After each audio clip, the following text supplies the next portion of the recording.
42% of people saw that video. 53% think that he should be criminally charged for it. And then the Wall Street Journal comes out and they're reporting that there are incentives for ICE agents because they need to meet that insane 3,000 people a day quota, that they're getting rewarded even if they bring in people who then get released. When even the Wall Street Journal is publishing bombshell pieces that ICE agents are being offered incentives to meet arrest quotas, you know Trump's narrative is crumbling. These stories of Americans being detained saying, show me your papers. There was a veteran, U.S.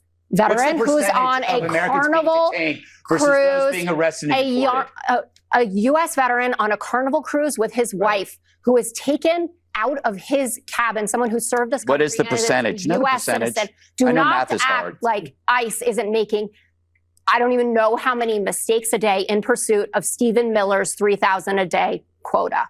And getting paid for it. The Wall Street Journal, surprisingly, says it all. And their sub-headline, the fact is there are arrest quotas, way too many ICE agents in a very small city without that many people there undocumented. That this is creating, as they say in their headline, a tinderbox. For once, I agree with the Wall Street Journal.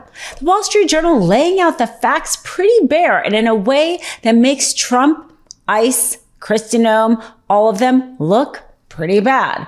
They say that Minnesota has an undocumented population of about 2.2%. That's half the national average.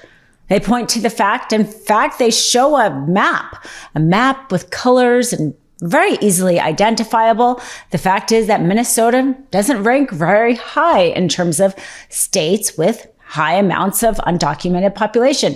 They make a point of saying that Texas and Florida has a much higher undocumented population.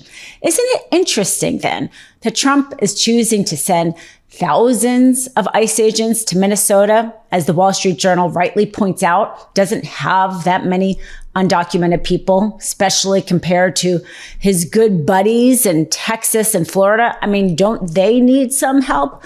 Well, the article kind of explains that too.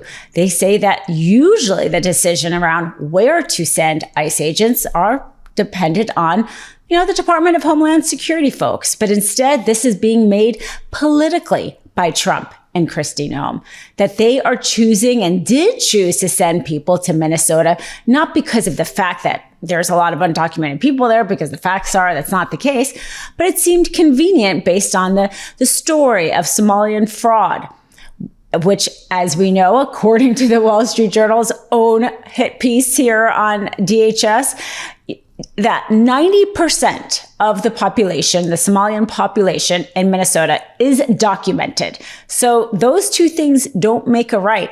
Perhaps Trump is still just angry that Governor Walz rightly called him weird. I mean, as we know, Trump doesn't let anything go. And as we know, he's choosing to also now investigate Jacob Frey and Walz instead of his own ICE agents, despite the many awful things they're doing. And there are many awful things that they're doing.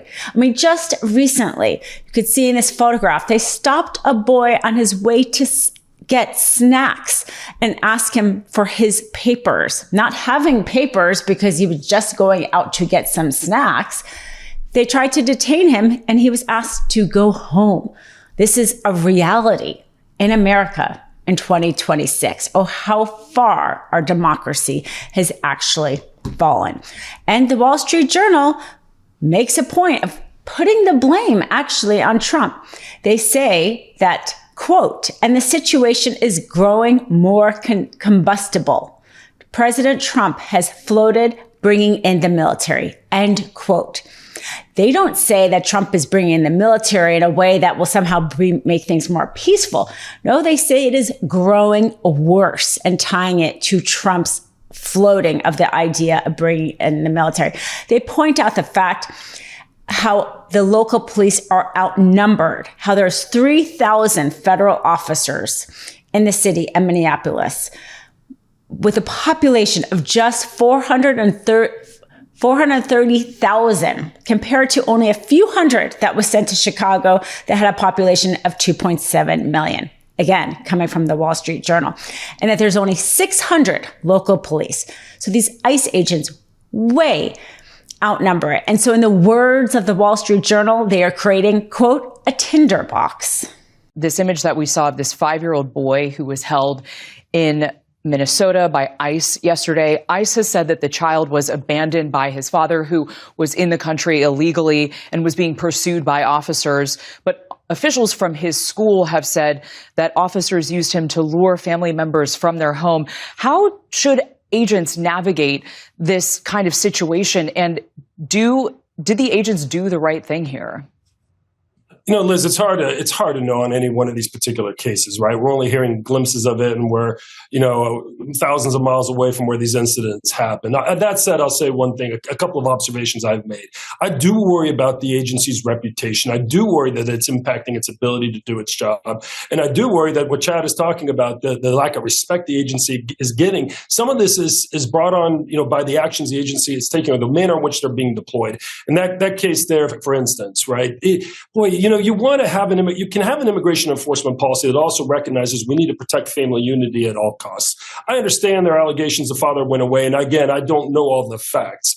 But what I do know is my understanding is there was no criminal history there, and typically what the agency would do, and even I venture to say when I worked with Tom Holman, Tom would do is that if you encounter a case like that where you decide we need to take an immigration enforcement action, it doesn't necessarily mean we have to effectuate an arrest. Or if we do effectuate an arrest, we can at least wait until the mother or a legal guardian arrives to take custody of the 5-year-old without threat of being arrested. But when you adopt this zero tolerance approach, it creates these situations where now you're going to have these risks of separating families. The public has to see this image of ICE agents hauling away a 5-year-old kid wearing a snow hat that looks like an elephant. And it's hard to go out there and say, hey, we're really focused on the worst of the worst, and we're a serious criminal, law enforcement agency out here to promote public safety when you see images like that.